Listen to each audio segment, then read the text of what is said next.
Good evening guys. तो guys ये vision की 27 एंड 28 दिसंबर की डेली करंट अफेयर्स की मैगजीन है। तो चलिए हम आज की फर्स्ट न्यूज के साथ स्टार्ट करते हैं। जो हमारे कैग है that is the controller and auditor general of India, इन्होंने बैंक का स्टेटस पूछा है कि रिकैपिटलाइजेशन के बाद, आपको पता है अभी कोरोना की वजह से बैंक्स को उनका जो फाइनेंशियल क्राइसिस उनको झेलना पड़ा, तो उसके बाद आरबीआई ने उनको रिकैपिटलाइज किया, मतलब कि कुछ कैपिटल आरबीआई ने उसमें इन्फ्यूज की है।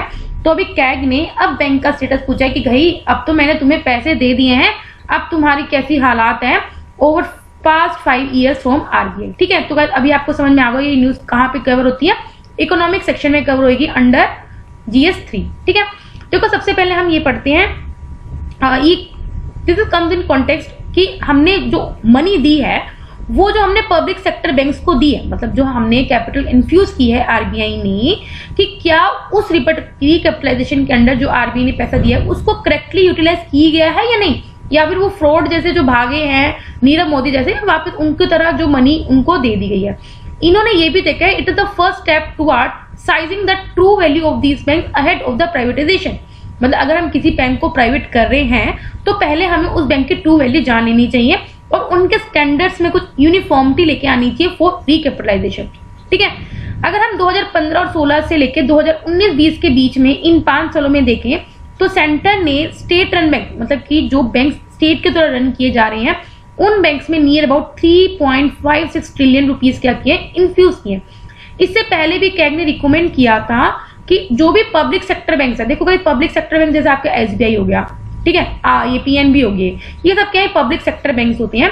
उन्होंने कैग ने पहले भी बोला था इन पब्लिक सेक्टर बैंक्स की इफेक्टिव मॉनिटरिंग चाहिए। देखो आपको पता है जो पब्लिक सेक्टर बैंक्स होते हैं, क्योंकि गवर्नमेंट का काम आप सबको पता है कितना ढीला होता है, ठीक है, तो इसलिए क्या है कि उनकी इफेक्टिव मॉनिटरिंग होनी चाहिए, ठीक है, ताकि जो भी उनके ऑब्जेक्टिव्स हैं वो पूरे कर सके ऑफ कैपिटल इन्फ्यूजन।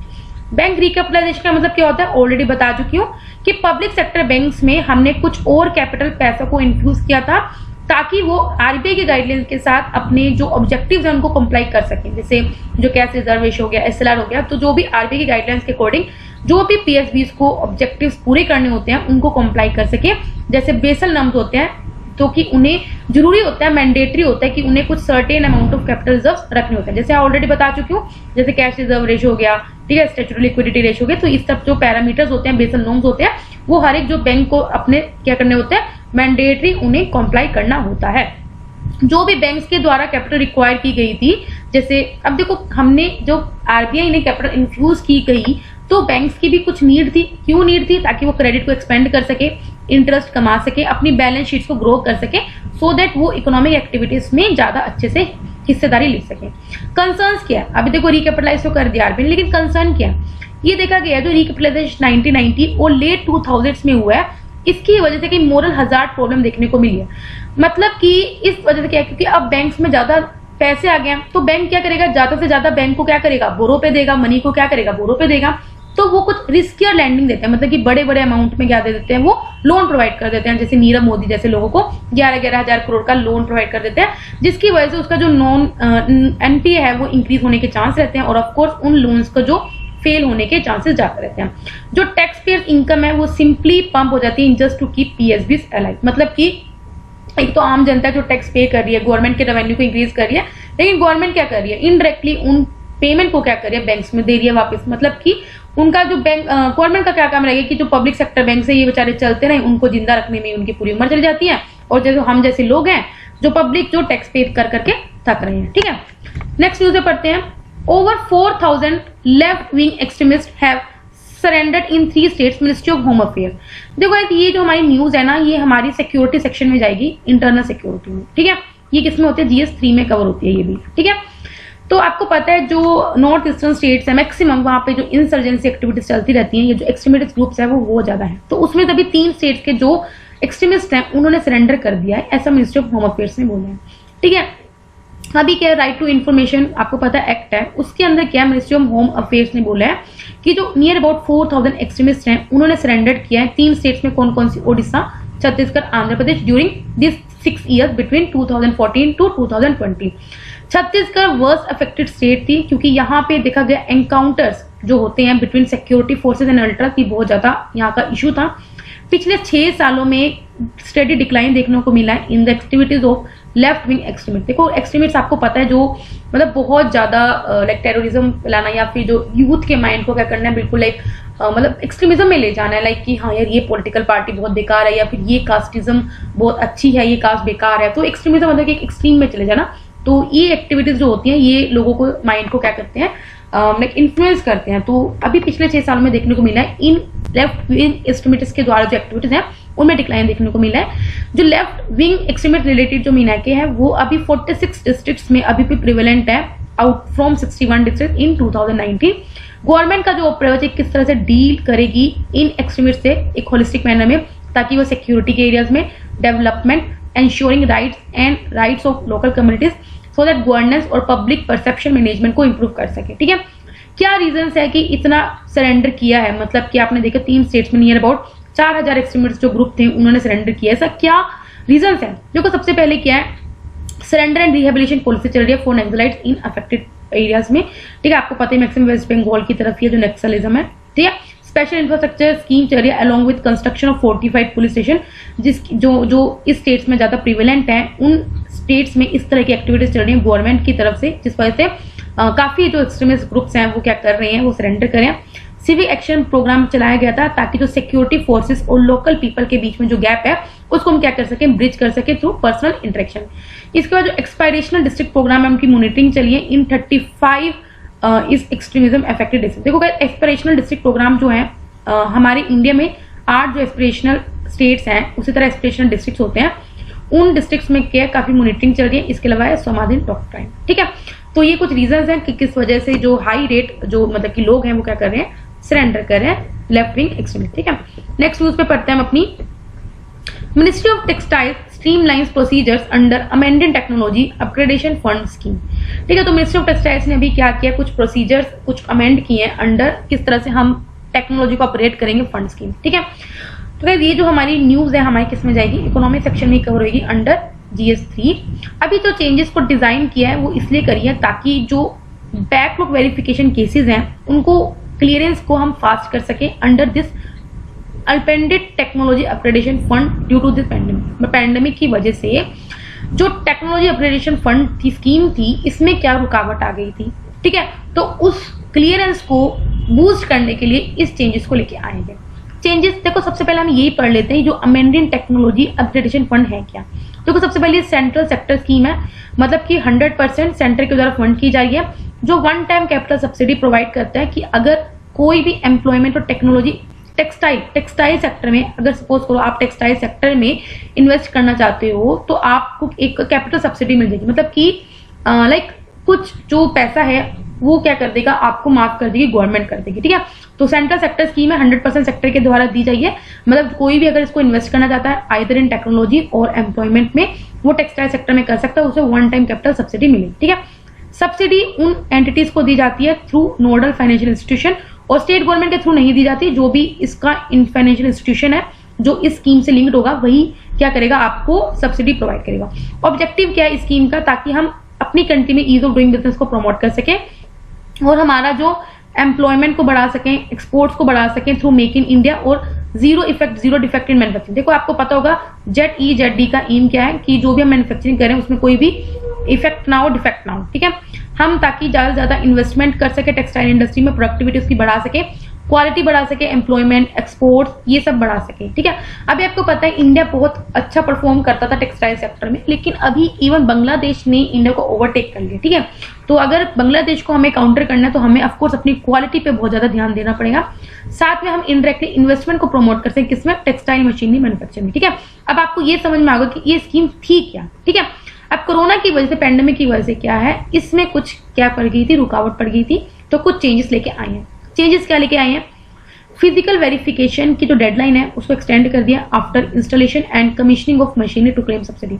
मतलब सपोज करो अगर आपने टेक्सटाइल कोई इंडस्ट्री खोली है, अगर आपने वहां पे मशीनरी को इंस्टॉल कर दिया है तो उसके बाद अब आपको सब्सिडी, क्योंकि अभी क्या है, वन टाइम कैपिटल सब्सिडी आपको प्रोवाइड करेगा ना, उस सब्सिडी को क्लेम करने के लिए क्या है, आपकी जो वेरिफिकेशन आपकी, देखो इसमें लोग फ्रॉड भी तो कर सकते हैं, पता चले वो बोल दे कि हाँ यार मैंने तो इंस्टॉल कर ली, लेकिन उन्होंने एक्चुअल में इंस्टॉल नहीं करी, ठीक है। तो फिजिकल वेरिफिकेशन की जो डेडलाइन है उसको इंक्रीज कर दी गई है। इसके बाद जो मिनिमम लोन रीपेमेंट पीरियड था बोथ एमएसएमईज और नॉन एमएसएमईज को, उसको 3 साल से बढ़ा के कितना कर दिया, 5 साल कर दिया, ठीक है। तो आई थिंक आपको समझ में आएगा क्या चेंजेस करना है, क्या स्कीम है, ठीक है। अब हम बढ़ते अपनी नेक्स्ट न्यूज पे, एक सेकेंड। नेशनल जल जीवन मिशन, एक सेकेंड, नेशनल जल जीवन मिशन ने लॉन्च किया है innovative challenge for developing portable devices for testing water, ठीक है। तो ये जो अपनी न्यूज है वो किसमें जाएगी, एनवायरमेंट सेक्शन में कवर होगी अंडर द GS3, ठीक है। हाँ, तो अब हम पढ़ते हैं, इसको लॉन्च किया गया है, नेशनल जल जीवन मिशन ने क्या लॉन्च किया है कि किस तरह से हम वाटर को टेस्ट करने के लिए पोर्टेबल डिवाइसेस को क्या कर सके, डेवलप कर सके। क्योंकि आपको पता है कुछ ड्रिंकिंग वाटर इस तरह का होता है, उसमें हार्मफुल केमिकल्स होते हैं, हैवी मेटल्स होते हैं, जो मतलब बहुत ज्यादा डिजीजेस पोज कर सकते हैं। और आपको पता भी है ड्रिंकिंग बेकार वाटर ड्रिंक करने से कितनी ज्यादा इंडिया में जो डिजीजेस है प्रेवलेंट है, ठीक है। इसको जो लॉन्च किया गया है पोर्टेबल डिवाइसेस को डेवलप करने के लिए, वो किसका कोलैब करके किया गया है, with DPIIT, that is the department of promotion of industry and internet. इसका ऑब्जेक्टिव यही है कि हम एक कॉस्ट इफेक्टिव सोल्यूशन लेके आ सके, ताकि हम पोर्टेबल डिवाइसेस को डेवलप करें, तो इवन कि हाउस होल्ड, मतलब आप हाउसेस में भी अपना यूज कर सको, ताकि हम ड्रिंकिंग वाटर की जो क्वालिटी कैसी है उसको टेस्ट कर सकें। इसका एम यही है कि हम वाटर सोर्सेज को टेस्ट कर सके एट वेरियस लोकेशन, ठीक है। मतलब कि देखो डिफरेंट लोकेशन से जो भी वाटर डिस्चार्ज होता है, ठीक है, उसको हम क्या कर सके, टेस्ट कर सके, और जो पॉलिसी फ्रेमर्स हैं, जो गाइडलाइंस रूल्स फ्रेम करते हैं, उनकी हेल्प कर सके कि इस तरह से प्रोग्राम को डिजाइन कर सको जो वाटर कंटेमिनेशन के इश्यूज को क्या कर सके, एड्रेस कर सके। वाटर क्वालिटी टेस्टिंग एक प्रायोरिटी एरियाज है अंडर द जल जीवन मिशन, ताकि हम क्या कर सके, जो भी हम वाटर को सप्लाई कर रहे हैं थ्रू टैप वाटर अवेलेबल, उसको रिलायबल, मतलब लोग उस पर बिलीव कर सके कि हाँ भी गवर्नमेंट की तरफ से जो भी वाटर सप्लाई हो रहा है वो सही वाटर सप्लाई आ रहा है। इसके अंदर क्या है, 3 तरह के डिवाइसेस होंगे। कुछ डिवाइसेस ऐसे होंगे जो 13 पैरामीटर्स को चेक करेंगे। देखो वाटर के भी डिफरेंट पैरामीटर्स होते हैं, उन वाटर क्वालिटी के पैरामीटर को चेक करेंगे। कुछ डिवाइसेस ऐसे होंगे जो माइक्रोबियल कंटेमिनेशन को क्या करेंगे, चेक करेंगे, मतलब कुछ बैक्टीरिया ना हो, हार्मफुल बैक्टीरिया ना हो। देखो गाइस, कुछ अच्छे बैक्टीरिया भी होते हैं जो आपकी बॉडी के लिए यूजफुल होते हैं, ठीक है। तो जो फिल्टर्स होते हैं ना, एक्चुअल में उन एसेंशियल बैक्टीरिया को भी मार देते हैं, ठीक है। तो ये एक छोटी सी नॉलेज तो मैंने आपको ऐसे दे दी है, ठीक है। इसके अलावा क्या है, डिवाइस कुछ एक तरह का ऐसे डिवाइस होंगे जो कुछ और पैरामीटर्स को चेक करेंगे, विच कैन टेस्ट 1 और मोर पैरामीटर। देखो आप देख सकते हो 13 वाटर क्वालिटी पैरामीटर्स कौन कौन से होंगे अंडर द जल जीवन मिशन। देखो पीएच सबसे इंपॉर्टेंट चीज होती है, TDS होना चाहिए 5 mg पर लीटर होना चाहिए, टर्बिडिटी, क्लोराइड। देखो गाइस, जो आप फिल्टर यूज करते हो ना, वो TDS बहुत ज्यादा घटा देता है, मतलब आपकी बॉडी के लिए TDS मतलब कि एक लिमिटेड क्वांटिटी में अच्छे होते हैं। अगर फिल्टर क्या करता है, TDS बहुत ही ज्यादा कम कर देता है, ठीक है। वो पानी कभी कभी हमारे सेहत के लिए बल्कि हार्मफुल भी हो जाता है, ठीक है। अल्कलिनिटी है, टोटल हार्डनेस, इसका देखो लिमिटेड कितना होना चाहिए बता रखा है, कितना परमिसिबल लेवल है। Sulphate, iron, total arsenic, fluoride, ठीक है। तो गाइस फ्लोराइड अगर ज्यादा हो तो आपको फ्लोरोसिस डिजीज हो सकती है, ठीक है। ये हैवी मेटल्स है सब, आर्सेनिक हो गया, फ्लोराइड हो गया, नाइट्रेट हो गया। इसके अलावा कुछ कोलिफॉर्म बैक्टीरिया है, उसमें ई कोली या थर्मोटोलरेंट कोलिफॉर्म बैक्टीरिया, ये डिटेक्टेबल नहीं है एनी 100 ml सैंपल में, ठीक है। अब आपने देख लिया कि इसमें हम 3 तरह के डिवाइसेस बनाएंगे, ऑलरेडी बता चुकी हूँ। कुछ डिवाइसेस ऐसे बताएंगे जो इन 13 पैरामीटर्स को चेक करेंगे, कुछ माइक्रोबियल कंटेमिनेशन को चेक करेंगे, कुछ इसके अलावा कुछ ऐसे डिवाइसेस होंगे विच विल टेस्ट 1 और मोर पैरामीटर, ठीक है। अभी क्या, तो मिनिस्टर ऑफ जल शक्ति है, उन्होंने जल जीवन मिशन को इंप्लीमेंट कर दिया है, जिसका एम यही है कि हम पोर्टेबल वाटर, मतलब कि हाउस होल्ड में आपको वाटर सप्लाई कर सके एडिक्वेट क्वांटिटी में, ठीक है, थ्रू जल से नल through tap connection by 2024 to every rural house, ठीक है। ये हम काफी बार पढ़ चुके हैं। इससे अभी तक क्या है, हम already 32.3% coverage of tap connection rural India में अचीव कर चुके हैं, ठीक है। तो ये अभी का स्टेटस है जो अभी बताया, ठीक है। तो आई होप आपको समझ में आ रहा होगा। नेक्स्ट उसमें पढ़ते हैं हम अपनी ministry of tribal affairs panel draft fresh guidelines for community forest habitat tribes, ठीक है। अब देख लो कम्युनिटी फॉरेस्ट की बात आ चुकी है, तो आप समझ चुके होंगे किसके अंडर कवर होगा, एनवायरमेंट सेक्शन के अंडर कवर होगा अंडर GS3, ठीक है। अब देखो जो गाइडलाइंस बनाई गई हैं वो 2 कमिटीज के द्वारा प्रिपेयर की गई हैं। एक तो मिनिस्ट्री ऑफ ट्राइबल अफेयर के द्वारा दोनों कमिटीज को बनाया गया है, फरवरी 2020 में बनाया था। देखो 2 कमेटी के नाम आप देख लो, committee on management of community forest right और दूसरी है कमेटी ऑन हैबिटेट राइट, ठीक है। अब जो गाइडलाइंस है फॉर कम्युनिटी फॉरेस्ट राइट, इसका एम यह है कि हम क्या कर सके, कम्युनिटी फॉरेस्ट जो रिसोर्स मैनेजमेंट कमेटी को क्रिएट कर सके as an executive arm of gram sabha in managing community forest reserve area. देखो आपको समझ में आया, देखो गाइस, अभी हमने जो ये कमेटी बनाई है, that is the committee on, मतलब कि जो भी हमारे फॉरेस्ट के जो रिसोर्सेज है उनको कैसे हम मैनेज कर सके, वो उसको हम कमेटी को हम क्या करेंगे, ग्राम सभा की आर्म बनाएंगे, क्योंकि मैनेज कर सके कम्युनिटी फॉरेस्ट के एरियाज को। ठीक है, फिर हम गाइडलाइंस बनाएंगे हैबिटेट राइट्स। ठीक है, मतलब कि इसमें हम हैबिटेट राइट्स को डिफाइन करेंगे और एक डिफरेंस बताएंगे कि हैबिटेट राइट्स और कम्युनिटी फॉरेस्ट राइट्स के बीच में क्या डिफरेंस है। ठीक है, एक सेकेंड, जो कम्युनिटी फॉरेस्ट राइट्स हैं ये किसके अंडर आते हैं? It is comes under the scheduled tribe and other traditional forest dwellers recognition of forest rights act 2006 के अंडर आते हैं, जो ग्राम सभा को पावर देता है कि वो फॉरेस्ट को कंजर्व कर सकता है और मैनेज कर सकता है। ठीक है, सीएफआर वो राइट्स होते हैं विच आर इंपॉर्टेंट ताकि हम फॉरेस्ट कम्युनिटीज के लाइवलीहुड्स को सिक्योर कर सके। देखो गाइस, जो ट्राइबल एरियाज होते हैं जो वो अपनी फॉरेस्ट को प्रोटेक्ट करते हैं, बिकॉज एक तो वो उनकी लाइफ सिक्योरिटी, लाइवलीहुड उनका उन्हीं जंगलों से चलता है। ठीक है, और वहां के जो लोकल सेल्फ गवर्नेंस है उनको हम इंक्रीज कर सके और forest and the natural resources. Gram sabha का इसमें मॉनिटरिंग और कंट्रोलिंग रोल होगा ताकि वो कंजर्व कर सके, मैनेज कर सके ऑफ कम्युनिटी फॉरेस्ट रिजर्व। ठीक है, कम्युनिटी फॉरेस्ट रिसोर्सेज का मतलब ये होता है जो हमारा कॉमन फॉरेस्ट लैंड होता है with in the traditional boundaries of village. ठीक है, उस विलेज की जो ट्रेडिशंस जुड़े हैं उससे पास जो एरियाज होते हैं वो कम्युनिटी फॉरेस्ट होते हैं। इसमें कुछ रिजर्व फॉरेस्ट होते हैं, प्रोटेक्टेड एरियाज हो गए जैसे नेशनल पार्क एक्सेट्रा, जिसमें कम्युनिटी के पास ट्रेडिशनल असेस होता है। ठीक है, हैबिटेट राइट्स होते हैं, ये फॉरेस्ट रिजर्वेशन एक्ट के अंदर आता है, तो ये आपको पता होना चाहिए। जो PVTGs particular vulnerable tribal groups हैं उनके पास कुछ राइट्स होते हैं या प्री एग्रीकल्चर कम्युनिटीज के पास होते हैं, और उन्हें हम असेस देते हैं कि वो इन एरिया के जो रिसोर्सेज हैं उनको एज अ हैबिटेट वो यूज कर सकते हैं, मतलब वहां पर वो रह सकते हैं। अब गाइडलाइंस में ये देख देते हैं इसमें कि ग्राम सभा को हम और पावर दे देंगे ताकि वो कम्युनिटी फॉरेस्ट राइट्स को मैनेज कर सके और उनके हैबिटेट राइट्स को मैनेज कर सके। ग्राम सभा को और ज्यादा फाइनेंशियली इंडिपेंडेंट बनाएंगे, ताकि उनको अब कैसे बनाएंगे, उनको फंड देके ताकि उस मनी को वो यूज कर सके for the sale of forest produce, मतलब जो भी फॉरेस्ट प्रोड्यूस है उनको हम आके मार्केट में बेच सके for compensatory afforestation fund. Habitat को उन्होंने डिफाइन किया है वो प्लेस जहाँ पे ट्राइबल और अदर जो ट्रेडिशनल फॉरेस्ट ड्वेलर्स है जिनका एंशिएंट कनेक्शन है स्पिरिचुअल वे में, कल्चरल या सोशल वे में, लाइवलीहुड बेस्ड। ठीक है, इसमें हमने हैबिटेट राइट्स और कम्युनिटी फॉरेस्ट राइट्स के बीच में डिफरेंस बताया। ठीक है, अभी आपको ऑलरेडी बता चुके हैं, हमने यहाँ भी पढ़ा है। ठीक है, कि सीएफआर है ये ज्यादा इंपॉर्टेंट है if for fulfilling the material needs of the community, जैसे लाइवलीहुड जनरेशन, और हैबिटेट राइट्स में it includes the entirety of spiritual connection, मतलब इसमें स्पिरिचुअल कनेक्शन होता है which belonging to the community feels with the landscape. ठीक है guys, I hope आपको समझ में आ रहा होगा। अब हम बढ़ते अपनी छोटी छोटी न्यूज पे। सबसे पहले आईएलपी, काफी बार हम डिस्कस कर चुके हैं, इन लाइन परमिट। ठीक है, नॉर्थ ईस्ट स्टेट्स में कुछ होते हैं कि अगर आपको वहां पे आपको विजिट करना है तो आपको आईएलपी की परमिशन लेनी होती है स्टेट गवर्नमेंट से। ठीक है, तो अब पढ़ते हैं आईएलपी होता है क्या। एक सेकेंड, अरे यार, आईएलपी एक ऑफिशियल ट्रैवल डॉक्यूमेंट होता है जो कि स्टेट गवर्नमेंट के द्वारा इशू किया जाता है, ताकि अगर आपका इंडियन सिटीजन हो, अगर आपको उन स्टेट्स में ट्रैवल करना है तो आप लिमिटेड पीरियड के लिए वहां क्या कर सकते, रह सकते हो, मतलब विजिट कर। जैसे आप किसी फॉरेन कंट्री में जाते हो तो वीजा इशू करना होता है, आपको वीजा चाहिए। उसी तरह अगर आपको कुछ स्टेट्स ऐसी होती हैं, अब मैं बता दें तो कौन कौन से स्टेट्स में अगर आपको विजिट करना है तो आपको आईएलपी की जरूरत पड़ती है, जैसे मणिपुर, अरुणाचल प्रदेश, मिजोरम, नागालैंड, ये भी आईएलपी सिस्टम के अंडर है। ठीक है, तो आपको अगर इन 4 स्टेट्स में जाना है तो आपको आईएलपी चाहिए। ठीक है, हर एक सिटीजन के लिए ऑब्लिगेटरी है, अगर जो इन स्टेट्स के आउटसाइड से अगर वो वहां पे विजिट करना चाहता है तो उन्हें परमिशन चाहिए होता है for entering into the protected. इसके अलावा ऑब्जेक्टिव इसका यही है आईएलपी इशू करने के लिए, ताकि हम जो आईएलपी स्टेट्स के अंदर जो इंडिया के लोग रह रहे हैं उनकी सेटलमेंट को प्रिवेंट कर सके। मतलब कि ऐसा नहीं है कि पता चले बाहर के लोग जाके नॉर्थ ईस्ट जो इन स्टेट्स के लोग हैं उन पे मतलब कि अपना मतलब कंट्रोल जमाए, तो इस कंट्रोल को प्रिवेंट करने के लिए क्या कर रखा है, इन स्टेट्स में जाने के लिए आपको आईएलपी इशू कराने चाहिए, ताकि हम वहां की जो पॉपुलेशन है उसको हम प्रोटेक्ट कर सके और जो उनका राइट है ऑफ लैंड, जॉब्स और अदर फैसिलिटीज वो उनको प्रोटेक्ट कर सके। ठीक है, सिंपल ये। इंडिया यूके को रिप्लेस करने वाली है as the 5th biggest economy 2025 तक। ठीक है, आई होप ऐसा हो ही जाए।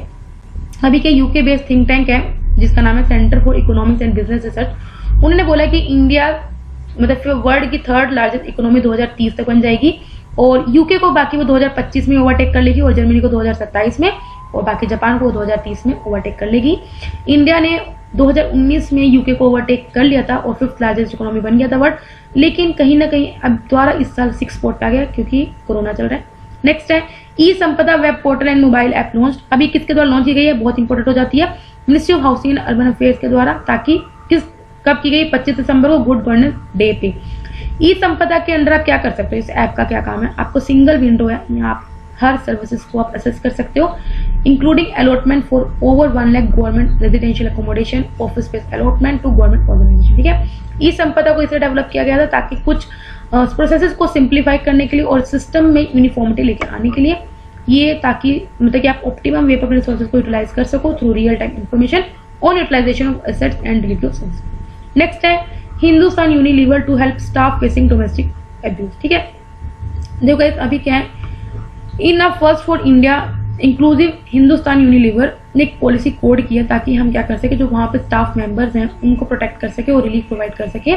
ठीक है, जो कहीं ना कहीं इमोशनल और फिजिकल एब्यूज से क्या है, पीड़ित है। ठीक है, बियॉन्ड द ऑफिस पॉलिसी में ये जेंडर न्यूट्रल पॉलिसी रखी हुई है, ये नहीं कि सिर्फ वुमेन्स के लिए नहीं, पॉलिसी जेंडर न्यूट्रल रखी गई है और एक्चुअल के सभी एम्प्लॉयज के लिए एप्लीकेबल है।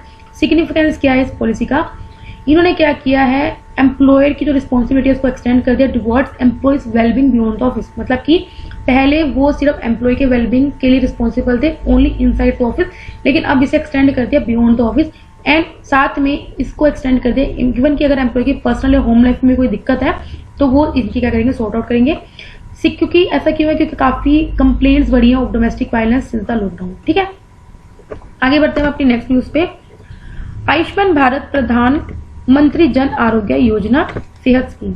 ठीक है, एक सेकेंड, अभी ये रिसेंटली ये प्रधानमंत्री जी ने, हमारे मोदी जी ने लॉन्च किया आयुष्मान भारत प्रधानमंत्री जन आरोग्य सेहत स्कीम, ताकि हम हेल्थ इंश्योरेंस कवरेज बढ़ा सके to all the resident of Jammu and Kashmir. देखो गाइस, इसके अलावा जो आयुष्मान भारत स्कीम है आपको पता है, ये आपको 5 लाख का हेल्थ इंश्योरेंस प्रोवाइड करती है पर फैमिली टू जो इकोनॉमिकली वीकर सेक्शन से बिलोंग करते हैं। ठीक है, लेकिन अभी क्या है, इस स्कीम को एक्सटेंड करती है कहाँ पे, जम्मू एंड कश्मीर के रेजिडेंट्स। ठीक है, तो और इसका नाम है आयुष्मान भारत सेहत स्कीम है। ठीक है, ये क्या करेगा, इंश्योरेंस आपको पता है इंश्योरेंस मोड है इन कन्वर्जन विद जो प्रधानमंत्री की जन आरोग्य योजना है और ये अक्रॉस द इंडिया पोर्टेबल है। जो पीएम जन आरोग्य योजना है ये वर्ल्ड की लार्जेस्ट हेल्थ इंश्योरेंस स्कीम है जो कि सेंटर के द्वारा फुली फाइनेंस्ड की जाती है और आपको 5 लाख का इंश्योरेंस प्रोवाइड करते हैं पर family annually for secondary and tertiary care hospital. मतलब कि अगर आपको कोई इस तरह की डिजीज है जो मतलब कि प्राइवेट हॉस्पिटल में अगर आपको जाना तो उसका खर्चा आपको मुफ्त देगी। ठीक है, लेकिन 5 लाख तक का। ठीक है, इस तरह जो आयुष्मान भारत प्रोग्राम के अंदर 2 पिलर्स हैं, एक तो हेल्थ एंड वेलनेस सेंटर और पीएम जन आरोग्य योजना, जिसका एम यही है कि हम यूनिवर्सल हेल्थ कवरेज को अचीव कर सके। ठीक है, कल ही हमने पढ़ा था यूनिवर्सल हेल्थ कवरेज का। ठीक है, नेक्स्ट है मोम्पा हैंडमेड पेपर। देखो अभी क्या है, जो khadi and village industries commission है उसने क्या किया है, एक Monpa handmade paper making unit को स्टार्ट किया, कहाँ पे, अरुणाचल प्रदेश के तवांग एरिया में, ताकि जो 1000 ईयर हमारा ओल्ड हेरिटेज आर्ट है उसको हम क्या कर सके, रिवाइव कर सके। ये लोकल ट्री जो शुगु शिंग, मतलब कि अरुणाचल प्रदेश में जो शुगु शिंग ट्री पाया जाता है उसकी बाग से इसको बनाया जाएगा इस पेपर को। ठीक है, जिसकी मेडिसिनल वैल्यूज भी है, मतलब कि इस पेड़ की मेडिसिनल वैल्यूज भी है और इस पेड़ के पत्तों से हम क्या बनाएंगे, सॉरी बार्क से हम क्या बनाएंगे, पेपर बनाएंगे। ठीक है, ये क्या है, ये लोकल टाइप के कल्चर से भी जुड़ा हुआ है ऑफ अरुणाचल प्रदेश। जो मोम्पा हैंडमेड पेपर है इसको मोन शुगु भी बोलते हैं, कहाँ पे, अरुणाचल प्रदेश लोकल लैंग्वेज में। और इसको यूज किया जाता था बुद्धिस्ट स्क्रिप्चर्स लिखने के लिए और हाइमस लिखने के लिए मोनेस्ट्रीज में। नेक्स्ट है पोम्पेली क्या है, रिसेंट रिसर्चर्स ने कुछ हॉट ड्रिंक काउंटर अनर्थन किया, hot drink counter Roman empire town में, किसके, पोम्पई में। पोम्पई क्या है, वर्ल्ड का लार्जेस्ट और मोस्ट सिग्निफिकेंटली आर्कोलॉजिकल साइट है इटली में। ठीक है, तो सबसे पहले आपको ये पता होना चाहिए पोम्पई कहाँ पे लाई करता है, इटली में लाई करता है। वर्ल्ड का लार्जेस्ट और सिग्निफिकेंट आर्कोलॉजिकल साइट है, बे ऑफ नेपल्स के पास ये लाई करता है। ये वोल्केनिक एश से पूरा बरीड हुआ था after the eruption of Mount Vesuvius in 979 century. Over 2000 साल पहले जब कभी वोल्केनो हुआ था तब ये जो एरिया था पूरा क्या हो गया था, मतलब कि पूरा कंप्लीटली बरी हो गया था। लास्ट हो जाती है सी ऑफ गैलीलिया। तो क्या सी ऑफ गैलीलिया है कहाँ, सबसे पहले आपको ये पता होना चाहिए, इसराइल में है और इसराइल का ये main source of fresh water है। मतलब आपको पता चलेगा कि ये फ्रेश वाटर लेक है। ठीक है, जो भी है। ठीक है, इसको हम लेक तिबेरियस भी बोलते हैं और लेक किन्नरेट भी बोलते हैं। देखो लेक तिबेरियस तो आपने पढ़ा होगा। ठीक है, अगर आपने वर्ल्ड के लेक पढ़े, एशिया के लेक पढ़े तो लेक तिबेरियस पढ़ा होगा, उसी को सी ऑफ गैलीलिया बोलते हैं। ये सी नहीं है, फ्रेश वाटर लेक है। ये लेक कहाँ लाई करता है, नॉर्दर्न इसराइल में, between the Golan heights and the Galilee region. River जो जॉर्डन है वो भी इस लेक से फ्लो होकर जाती है और एग्जिट करती है before ending into the dead sea. ठीक है, तो गाइस यहाँ पे मैंने डेली करंट अफेयर्स कंप्लीट करते हैं। अगर आपको अच्छा लगे लाइक करना, कोई डाउट हो कमेंट करना। तब तक बाय बाय, टाटा।